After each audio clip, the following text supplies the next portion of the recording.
بسم الله الرحمن الرحيم. اولا السلام عليكم ورحمة الله وبركاته. anigu waxa Abdixaliim waan aqaana xalaasha xaraanta wanaag wax mari wax maan fiicno. maanta waxaan idin wadaa mowduuc ka duwan mowduucyadii ay iga barateen in ay idin soo gudbiyo ama ku soo gudbiyo channelkayga Abdixaliim Cali.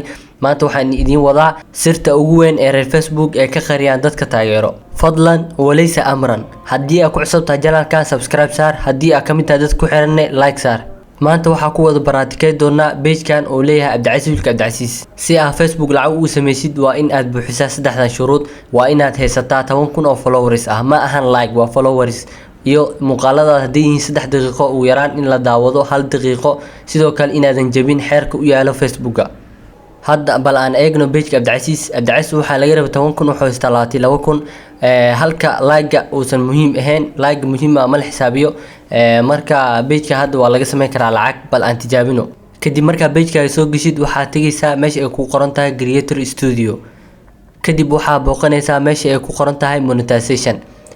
halka Creator Studio uu yahay sida AdSense oo kale. AdSense waxaa lacag looga sameeyaa YouTube-ka, halka Creator Studio uu yahay kan lacagta looga sameeyo Facebook-ka. marka maanta waxa uu fureynaa page-kan karaan noqdana muuqaalkan waxaa duubay 4 bilood ka hor bis 9-keeda. hadartaana waxaa la joogaa 2021. marka aad dib ugu laabana mowduuceena, page-ka saa lacag u samaysid waa in uu ahaada eligible cagaar ee bartas inay kaaga muuqataa. marka kadib waxaad taabanaysaa meesha ay qoran tahay setup-kan. marka aad taabatid waxa uu ku soo bandhigayaa laba doorasho, mid uu xiran yahay midna uu furan yahay. kadibna waxaad dooranaysaa kan kore furan. kaas waa inaad ku qanacsan tahay shuruudaha u yaalo iyo xeerarka Facebook-ga. waana muhiim inaad akhrisid qoraalkan waxaa ku qoran xog muhiim ah oo la rabo inaad ogaatid intaadan saxiixin. fadlan iska akhri intaadan saxiixin. xogtaas waxaa ka mid ah waqtiga ee bisha lacagta kuu soo dirayaan. agree ayaa taabanaynaa, waa ka gudbaynaa. ininkaan laga rabaa inaad akhrisiin. meeshan waa ujeedaan waxay noo saareen calaamad tig ah. marka waxaa noo haray qaybta hoose oo ah setup account. setup account bisa hadda noo haray qaybta kore review-ga waa ku guuleysanay. setup account taabanaysaa. kadib waxaa lagaga baahan yahay akhriska qaybta kore oo mowduuc muhiim ah, waa macluumaad muhiim ah oo ku sii doonaa. macluumaadkaas wax kale ma ahan, ku xir PayPal ama banki account ciwaankan. marka nagastaa dhehena.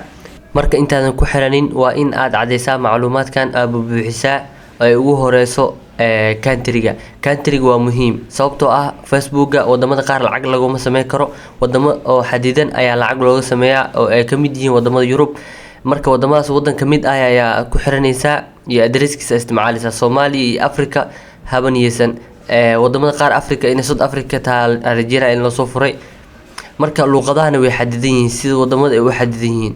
kadib marka wadanka dooratid businesska individual ka dhig.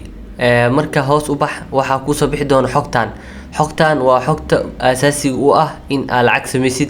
waxaana ugu muhiimsan addresska iyo postcode-ka, laakiin magacaaga iska hubi. magaca saxda ah ku qor aad ku isticmaashid addresska. Abdicasiis ayaa ku qoraya. kadib waxa soo gudbi doona qaybta hoose oo addresska ah.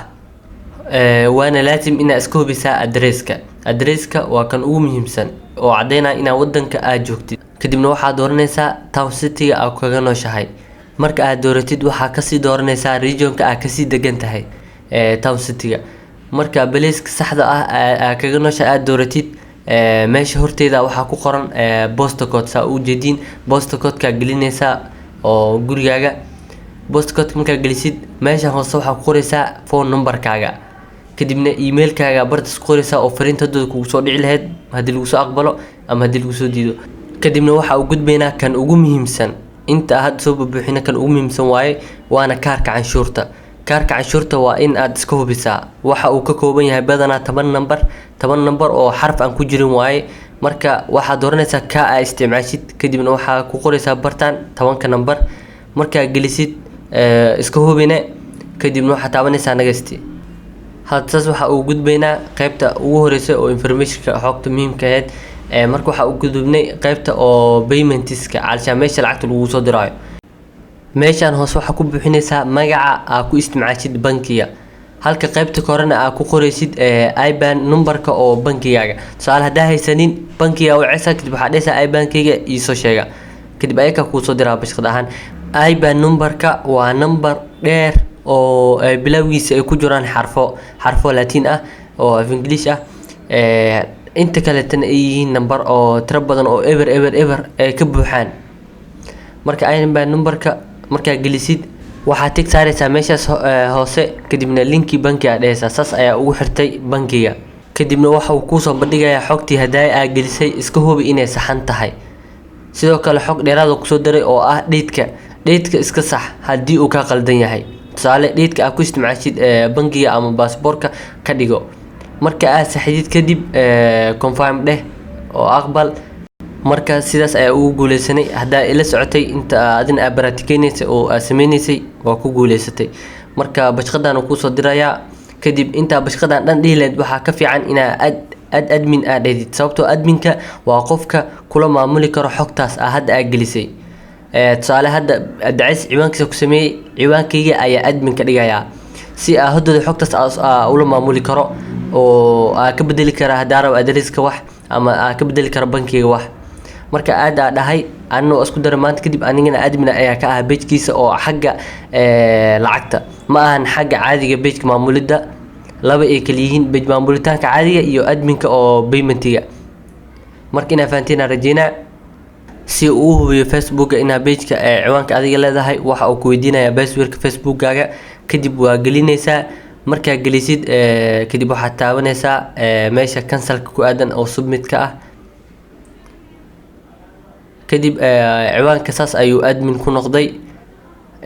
marka admin ka dhigtid qofka aad rabtid, kadibna waxaa kuu soo baxayo page-kan.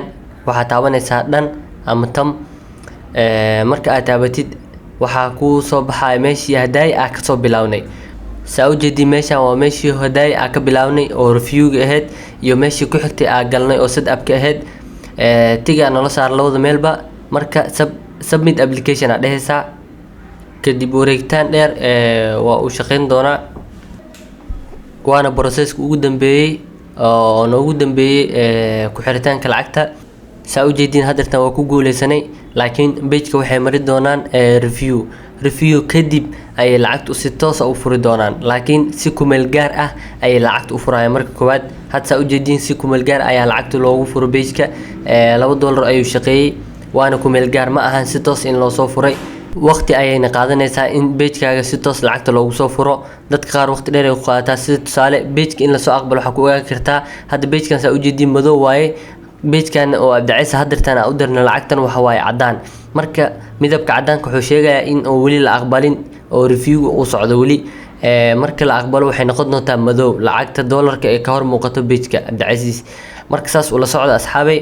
waana dadka badanaa meesha ay ku niyad jabaan page-ka lacag ma laga sameyn kara ay isdhahaan dadka qaar markii ay arkaan inay lacag badan shaqeynin. fadlan walaysa amran, haddii aad ku cusub tahay channelkan subscribe saar. haddii aad ka mid tahay dadka hore u saaray subscribe-kana like saar. waana ku mahadsantihiin. muuqaalkan uu hadiyey qof isticmaalo Facebook ama page leh. وفي أمان الله والسلام عليكم ورحمة الله وبركاته.